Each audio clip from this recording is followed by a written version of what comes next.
Entara Tastar, ladies and gentlemen, my name is Kylaris, and today I'm going to be bringing you a game between LiquidHuK and HairyZenith from the Korean ladder. This game was streamed on LiquidHuK's stream, and whilst I was watching it, I really wanted the replay so I could cast it, but I got no reply from Hook because obviously he's a baller and can't be bothered with the likes of me, so who cares, yeah. This is a game on Metalopolis, and as I said before, it is quite epic to say the least. It's quite long as well, so if you are tuning in not expecting quite a long game, then you should probably go and pause and get yourself a drink and a piece of cake. I suggest cake, mud cake in fact, or maybe some caramel cake with some whipped cream. That sounds pretty damn good to me. In fact, I'm really hungry now. So yeah. So Hook is going to be scouting along in the scooty position and going to be scouting in the wrong base.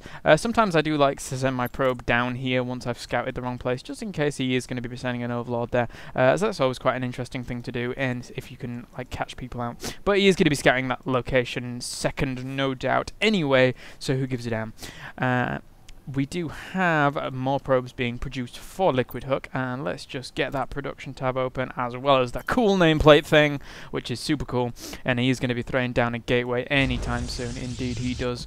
But at this point we do have HairyZenith going for a very standard build. They're going pool first instead of hatch first. Would love to see that. I do indeed love to see that instead of thingy. Oh, and HairyZenith, they're actually tricking LiquidHuK out, pretending he was going to expand and making him make a pylon. So I wouldn't be surprised if we do see LiquidHuK cancel that pylon after seeing that spawning pool and then placing it down later on. We shall have to see. Yes, indeed, he does cancel it. So that's all good. Just going to be placing down a second pylon, and that's a really early second gas there, Hook. What are you planning? Probably going to be planning some kind of sentry push, and going to be getting his cybernetics core anytime soon. HairyZenith does come into the base here and see this. I'm wondering if he does scout this second gas, because that is a very telltale sign. Oh, he is actually going to be trying to block the cybernetics core going down at this point, and does block it for quite a while actually. He's doing a pretty good job of blocking that there. And good job there by HairyZenith. I'm not even sure who HairyZenith is, to be perfectly honest with you. He must be on Zenith or whatever. I really would like to see him scout this second assimilator. Indeed he does. Although that being said, at this point that assimilator isn't that early. It's about one probe late. No, it's just whatever. Whatever. It's only an assimilator. Who gives a damn? And now, hey. We do have HairyZenith going to be expanding and getting his speed as quickly as he possibly can do. We do have this Overlord spotting here. Nice placement of this pylon by LiquidHuK. Just going to be able to spot anything that does go on in the back of his base. And that first cell is finished, completing that wall for Hook. So I'm really interested to see what HairyZenith actually does in this game. I did pay more attention during the game to LiquidHuK's perspective, obviously, because LiquidHuK was playing from his perspective. So I will be interested to see what HairyZenith does from this point on. Nothing too major going on right now. HairyZenith just being able to do some lava injection and get as many probes out as possible. Drones out. He is getting a few Zerglings, but that's a very normal amount of Zerglings at this point, just used to be able to scout and harass. He did lose one Zergling, and a second Zergling does go down from that Stalker. Oh, actually, no, he only lost one Zergling. Pardon my French. That wasn't French. Somebody to love. Interesting. Look. Interesting. So it looks like Hook is going to be gearing up to expand, and HairyZenith is extremely confused by LiquidHuK's ranting of lyrics, and he does that quite a lot on his stream, actually, I must admit. So we do have a few Zerglings coming up here from HairyZenith in order to be able to see if any expansion is going down, or maybe even try and deny the expansion. He doesn't really have enough Zerglings here, though, to be able to contend with a Stalker, Sentry, and Zealot mix. So he's probably not going to be able to do much. Oh, now that being said, actually, he does have quite a few Zerglings. He could do some damage here and could, in fact, make this cancel. And does indeed get the cancel. Nice play there by HairyZenith. Zenith. Bit of an odd force field there. Probably wasn't needed that much, as HairyZenith wasn't really going to be running in at that point. This is a pretty solid wall here, so probably wouldn't be able to get that many kills at all. Oh, he is actually going to be running in. There is a second sentry here, though, that could throw down a force field if required. He's going to be getting a lot more force fields, and indeed getting a forge as well. So bold play here by LiquidHuK, throwing that forge down as it came in, and again throwing down the Nexus as he comes in. Going to be trying to force the cancel here, but no doubt going to be pushed away by these sentries. Nice play there from Hook, not really kind of crumbling under the pressure of this small Zergling troop, and going to be trying to create a wall here in order to be able to keep himself in the game. So, at this point, HairyZenith is just doing what he does. Going to be getting Evo Chamber and Roach Warrant on the way. We do have Hallucination on the way for HUK as well. Great tool for scouting. But also, as we saw in MLG, it could make people GG prematurely. So, oh, we do have HairyZenith going for a next expansion as well. Really wants to keep one base ahead of the Protoss at this point. And I do sort of agree to a certain extent with this play. At this point, the Protoss really can't afford to be pushing out with such a meager force. And because these Zerglings could quite easily do a run by. Once these cannon does go up, he'll be in a bit of a better position to actually move out, but until then he really can't do anything. So not too bad play here reaction wise from HairyZenith, and I did get a bit of a lag spike there, and I know why. I'll be right back. Sorted. So where were we? HairyZenith is getting 2 assimilators now, and that's going to be able to fuel him going into the later stages of this game, especially if he wants to go for a more Hydra Roach-based army as opposed to Lings or Banelings. We'll have to say this Phoenix does spot these Zerglings hanging out in the top corner, and this Phoenix is now going to be moving around to the base of HairyZenith. I keep calling him Zenix, goddamn Z's. I do this with Zerglings and Zealots as well, don't I? So he does scout that layer. Nice scouting here by HUK, and he's going to see this base quite well as well. And I wonder if he will see the third. This Phoenix is going over to the third. Is it going to see the third? It does indeed see the third. So oh my god, HUK at this point is in a pretty good position when it comes to intel. Getting a lot of probes out here now, Chrono boosting on both of these Nexus, or just one Nexus in fact, and getting a Robo facility, going to be going into the mid-game with a Robo, so it's not too bad a play from HUK at all. That layer is just finishing now, and +1 weapons is halfway done for LiquidHuK. We do have ranged weapons level 1 for the Zerg on the way, so he's really going to be committing to Roach Hydra and getting Glio Reconstitution as well. And we do have a Baneling Nest going down, quite interesting play. HUK is going to be grabbing his second as well. Wouldn't mind seeing this being walled off here in order to be able to deter any kind of run-ins that do come along. We do have these Stalkers here though that are going to be able to deny the little harassment that these Zerglings can do. These Zerglings trying to get out here, but HUK is not fooled by them and is going to be able to take them out pretty easily, I think. Another pylon going down, but these... no, actually, that was a really good run away there by Hairy, and saving those Zerglings to fight another day. So weapons level 1 is almost done now, and we do have Finimy's Carapace on the way for Mr. Hairy. Mr. Hairy, oh my god. And there's not much to say really. We do have a second Evo chamber on the way, so he's really going to be going upgrade heavy in this game. Indeed a Hydra nest. Indeed a Hydra den is going down. A Colossus den, as Day9 would say. Yes, so... ultimately, not much going on at this point. This base is trying to be getting up and running by LiquidHuK. He is throwing down 2 assimilators down as quickly as possible, so he's going to be going really kind of robo-heavy by the looks of things, and maybe sentry-heavy as well, going into this later stage. But again, once you get this third, you really want those 2 assimilators as quickly as possible in order to be able to help out. So, the Finimy's Carapace helping a lot here for Hairy. Going to be able to get some intel on the base of HUK. Not too much, but these Stalkers did push them away. Nice creep spread going on here by HairyZenith. And he does have this third saturated pretty well, and oh my god, I've just realised how long this cast is going to be, and my voice is going to die by the end of it, so bear with me please, bear with me. Armor level 1 on the way for LiquidHuK, as well as another Immortal, so... he does know that Roaches are on the way, and this is a good play here, getting some Immortals, but at the same time, Hydras just counter pretty much everything that Protoss has, so you're really going to need some Colossus out as soon as possible in order to deal with that potential threat of Hydras coming very soon. He really needs to do more scouting, actually, HUK, at this point. He does have Hallucination out, and plenty of energy here on these sentries, so he really could just kind of... oh, he is.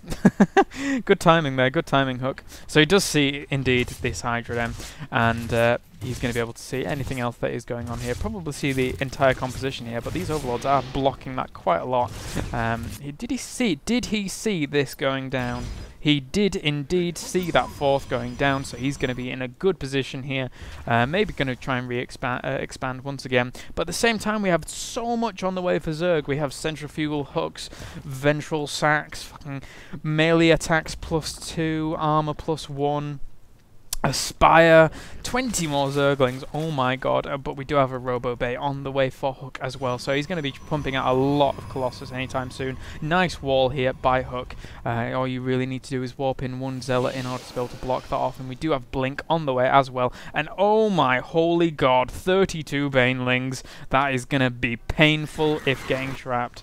We do have a DT Shrine on the way as well in a very nice location. It's very rare that we're going to see any kind of scouting go across there at all, since there are cannons up, and that would just be a waste of an Overlord completely. Although if you did see the DT Shrine, it wouldn't be a waste, so ultimately it's very, very good. We do have a few cannons going down in the mineral lines of LiquidHuK, as well as this base getting up and running now for HairyZenith. Extended thermal lances on the way for HUK, as well as ranged weapons level 2 and the infestation pit on the way for HairyZenith.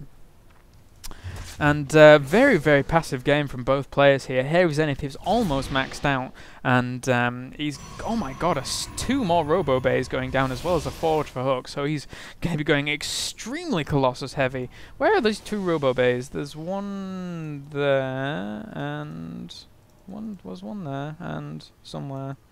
I don't know where it is. It doesn't matter. It does not matter at all. So we do have weapons level 2 on the way for Protoss, as well as Colossus production has now begun, and a drop coming over here, and trying to grab his 5th as well. And this drop could do quite a lot of damage. There are cannons in the way here, so it might not do as much damage as he would like to. But this is kind of a slow drop. This is possibly the first possible aggression we've seen all game. Go, go, go, Overlord. Go, go, go. Okay, never mind. You're taking forever. So we do have +2 armor on the way for HUK, as well as, what's it called, pathogen glands on the way for the Zergy. So he's going to be oh my god, he's already getting Hive as well. Come on, Overlord. What's going on here? Oh, I see what's going on. He's doing another drop up in the north as well. Maybe he's going to do it both simultaneously. Come on, come on, come on. Do it. Oh, do it. Oh my god, look at all those Banelings in those Overlords. Right, so okay, we have an Overlord here with Banelings, we have an Overlord here with Banelings, and we have a massive Roach army here being scouted by this Phoenix, but loads of Overlords with Banelings. I'm pretty sure he understands this, and oh my god, Hallucinated Colossus is going to be able to soak up a lot of that damage, but at the same time we do have a Baneling drop in the... Oh, taking out so many probes, and will he be able to take out any probes over here? He's going to go to the second, and oh, another Baneling drop. Oh my god, Harry. Oh my god, triple Baneling drop on the mineral lines of HUK, as well as a huge Roach army pushing in here in order to be able to deal with this. Nice force fields there, going to be able to block off a lot of those units, but this could be the biggest Baneling drop in history. HUK realizes this, and he's going to be moving back as quickly as possible. And now this Baneling drop, oh my god, it could do so much damage. Unload the Banelings! And oh, the Roaches are coming in here now. A few Roaches in the back, not doing too much, but these Banelings are doing a lot of damage. The Immortal, though, is soaking up quite a lot. And ultimately, LiquidHuK here in a pretty good position. Those Banelings didn't do as much as Harry would have liked for them to have done.